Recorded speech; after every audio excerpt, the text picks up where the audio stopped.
여러분 안녕하십니까? 7월 8일 화요일 KTV 뉴스 시작합니다.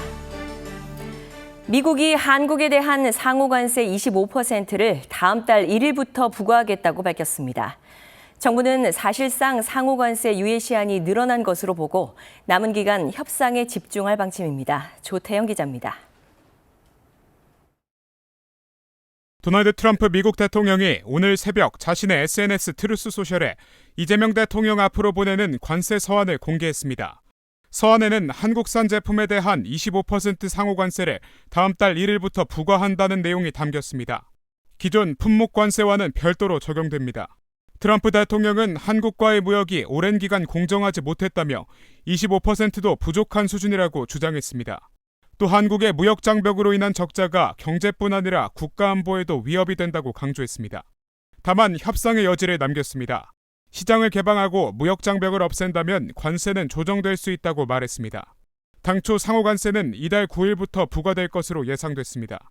하지만 이번 서한으로 사실상 8월 1일로 연기된 셈입니다. The president will also sign an executive order today delaying the July 9th deadline to August 1st. And those countries continue to negotiate with the United States. 정부는 상호관세 부과가 다음 달로 미뤄진 만큼 대화의 속도를 내겠다는 방침입니다. 산업통상자원부는 새 정부 출범 이후 국익 최우선 원칙으로 협상해왔지만 시간이 부족했다며 남은 기간 협상에 박차를 가하겠다고 전했습니다. 또 무역 적자 해소와 규제 합리화 등 미국 측 요구에 대응하면서 산업협력을 확대하겠다는 계획입니다. 기획재정부도 이형일 기획재정부 장관 직무대행 1차관 주재로 시장점검회의를 열어 대응 방안을 논의했습니다. 이 차관은 미관세 관련 동향과 금융실물경제 영향을 면밀히 모니터링하면서 시장이 과도한 변동성을 보일 경우 상황별 대응 계획에 따라 즉각 조치하겠다고 밝혔습니다. KTV 조태영입니다.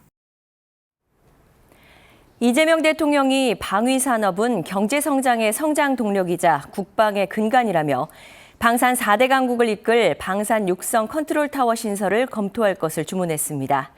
또 돌봄 사각지대 등 어린이 안전대책 전반에 대한 점검도 지시했습니다. 최영은 기자입니다.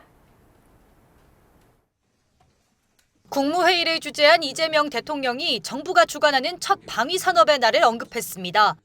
6.25 전쟁 당시에는 탱크 한 대 없던 대한민국이 75년 만에 세계 10위 방산 대국으로 성장했다며 방위산업은 경제의 성장 동력이자 국방의 근간이라고 강조했습니다. 이 대통령은 그러면서 방산 분야에 대한 인재 양성과 R&D 투자, 해외 판로 확대 등 범부처 차원의 노력을 당부했습니다. 방산 4대 강국이라는 목표 달성을 이끌 방산 육성 컨트롤 타워 신설, 그리고 방산 수출 진흥 전략회의 정례화도 검토해 주시기 바랍니다. 이 대통령은 이어 아동 안전 대책에 대한 각별한 관심을 주문했습니다. 부모가 일터에 나간 사이 어린이들이 화재로 숨지는 일이 발생했다며 방학철을 맞아 돌봄 사각지대 등 어린이 안전에 대해 살펴달라고 지시했습니다. 산업 현장의 안전 대책을 제가 한번 말씀을 드렸는데 아동 안전 대책도 2중 3중에 확인이 필요할 것 같습니다.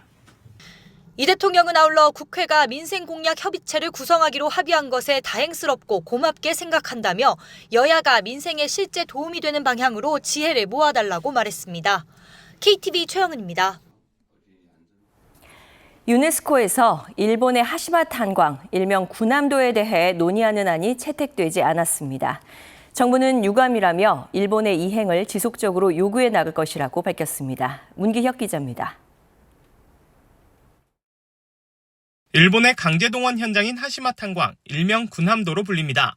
2015년 유네스코 세계문화유산으로 등재되면서 일본 정부는 조선인 강제동원에 대해 설명하기로 약속했습니다. 하지만 이런 약속은 충분히 이행되지 않았습니다. 유네스코 세계유산위원회의 지적도 이어졌습니다. 약속을 충분히 이행하라는 결정문이 2015년과 2018년, 2021년, 2023년까지 4차례 채택됐습니다. 문제는 2023년 채택 결정문이 정식 보고서가 아닌 업데이트 보고서였다는 점입니다. 정식 보고서는 자동으로 위원회 심의 대상이 되지만 업데이트 보고서는 그렇지 않기 때문입니다. 이후 정부는 유네스코에서 지속 논의되도록 외교적 노력을 이어갔습니다. 반면에 일본은 유네스코가 아닌 한일 양자 차원에서 논의가 필요하다는 입장으로 맞섰습니다.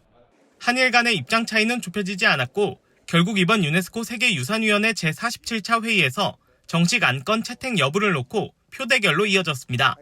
21개 회원국 가운데 찬성 7개국 외에 반대 3, 기권 8, 무효 3으로 결국 안건은 채택되지 않았습니다.